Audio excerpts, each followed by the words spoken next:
at that record crowd. Melania, get the folks at Guinness on the phone. I've never seen anything like this. The late-night talk show presenter, Jimmy Kimmel, recently teased former President Donald Trump, focusing on his seeming incapacity to draw a crowd. This is a sharp contrast to Trump's repeated assertions that his speech engagements have huge lineups, full houses, and overflow spaces. Trump reacted aggressively after revealing his secret.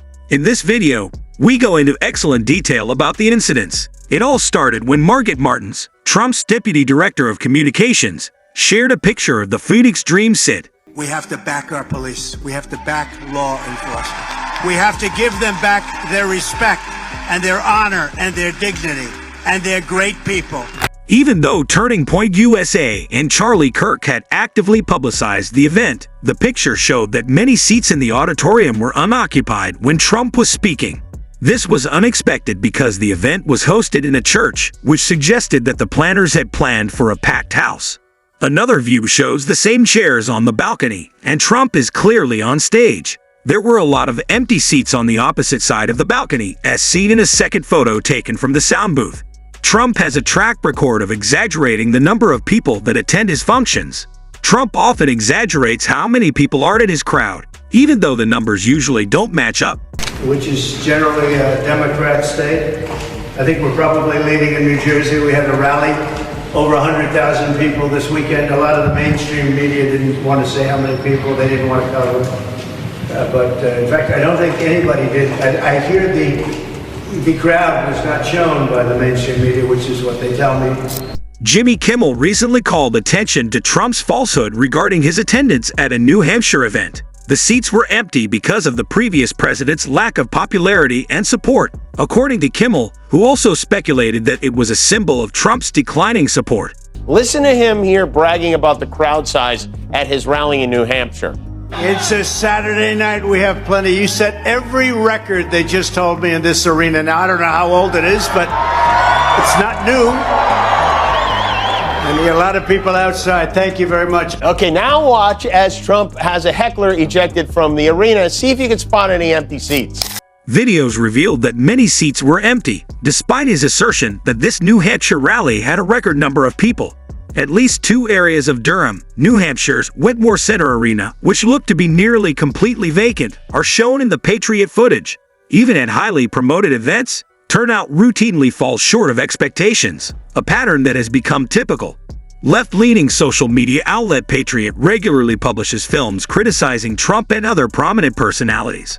The false assertions made by Trump's aides, who keep saying that there are tens of thousands of people attending partially packed rallies, have been swiftly debunked on social media. The vacant seats at Trump events in New Hampshire have been brought to light in multiple tweets. Georgia and the Bronx, the gap between Trump's claimed attendance and his campaign's boasts of huge audiences has grown awkward, akin to throwing the party of the century to which no one shows up. Upon closer inspection, the image from his most recent event in Phoenix shows a plethora of vacant seats, even in the vicinity of the podium where Trump was speaking. In practice, his events are often not as well attended as he states. Furthermore, a video of Trump's address in January at Mar-a-Lago, his property in Florida, shows his followers quitting midway through. It also included a lot of vacant seats and guests obligingly listening to Trump speak from the platform. Now I know about Russia, China, and all that we've been reading about for so long. I know about it very well. I didn't believe it, but I got 355 million meeting, and that's what they came out with the Supreme Judge of New York. It was a radical Patriot posts again on X, with many empty chairs and people chatting and moving around. The video has been viewed over 290,000 times since it was uploaded on various social media sites, but it's difficult to understand what Trump is saying. He's talking to what seems like a packed house. Chairs are vacant, and people are getting up and moving out of the dining room. When they come to Mar-a-Lago, even the most committed MAGA Republicans find it unbearable to hear him talk nonstop. Because most of his talks are difficult to grasp, there are probably fewer individuals in attendance. The popular Twitter account Wham is for the kids shared something that was derogatory to Trump and kindly asked that others not spread it. Some mocked the former president and termed the spectacle dismal. It was surmised by another that Trump's fans are tired of listening to the same speech every evening. According to a third source, Trump's supporters are becoming disinterested in him because they are sick of hearing him paint himself as a victim. Another individual confirmed this notion, saying that Trump's visitors view the exhibit as a chance for pictures, maybe in between events and goods. Some of the empty seats were part of reserved seating, which means that people who paid for a seat either did not show up or were not seated when Trump started speaking.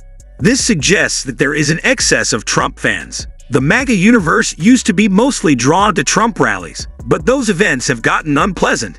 Though the former president's performances in New Hampshire and other rallies were tainted by problems that went beyond simple fatigue or distraction, Sid excels in his more lavish political play. Although Trump's speeches have always been rambling and aimless, in 2024 they will also inevitably suffer from monotony. Still, his fans, for the most part, seem interested in what's going on at a summit of religious leaders in Nashville.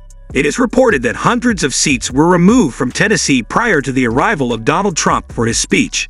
But ever since Trump began conducting rallies in 2012, the year he originally declared his candidature for president, this pattern of occurrences has persisted. At his first event in months in 2020, Trump received a smaller crowd than expected at the start of this campaign. Trump complimented the gathering of fans inside the Bank of Oklahoma Center in Tulsa for attending the rally, despite the attempts of some very nasty people outside. He alluded to the campaign's baseless assertion that a large portion of the 19,000 seats inside the venue were vacant due to protests. Campaign rally in Tulsa, Oklahoma, his first since the pandemic hit. Noticeably empty seats in the arena that he promised would be packed. Throughout his tenure in politics, Donald Trump has been embroiled in a number of scandals and charges. His impeachment by the House of Representatives in 2019 for misusing his authority and impeding Congress's investigations into his campaign's potential connections to Russian election intervention, along with multiple accusations of misbehavior and harassment, are a few of the more well-known ones. In late May, the 12-person jury found him guilty of the latter after taking into account the victim's statement and the accompanying documentation. 13 News Now at 11 begins with breaking news. Thanks for staying up. I'm Dan Kennedy. And I'm Dana Smith. After deliberating for 10 hours, a jury has found former President Donald Trump guilty on all charges at his hush money trial. Many have criticized and discussed these allegations and problems. Some have called for him to be held responsible, while others have continued to support his actions in spite of these setbacks. Trump continues to be a major figure in American politics and enjoys a committed following. When jokes or attacks are made about him, especially by celebrities like Kimmel, Trump usually reacts aggressively. More than a month after the Oscars, in April, the former president attacked Jimmy Kimmel on Twitter. However, he ultimately mistook Kimmel, who hosted the awards show, for Al Pacino, one of the presenters. Stupid Jimmy Kimmel. We're off to a good start. Who still hasn't recovered from his horrendous performance and big ratings drop as host of the Academy Awards, especially when he showed he suffered from TDS, commonly known as Trump derangement syndrome, to the entire world by reading on-air my truth about how bad a job he was doing that night. Trump has to be embarrassed that people aren't attending his speeches. The Trump tweet may be causing a stir among the majority Republican populace. He may have to bring in Vanilla Ice or a few other well-known figures who have lost their luster in order to rekindle the MAGA dazzling dazzle. We appreciate your time, and we ask that you like and share this video. What do you think is the reason why there are empty seats when Donald Trump speaks? Additionally, to learn about other political developments, check out this channel.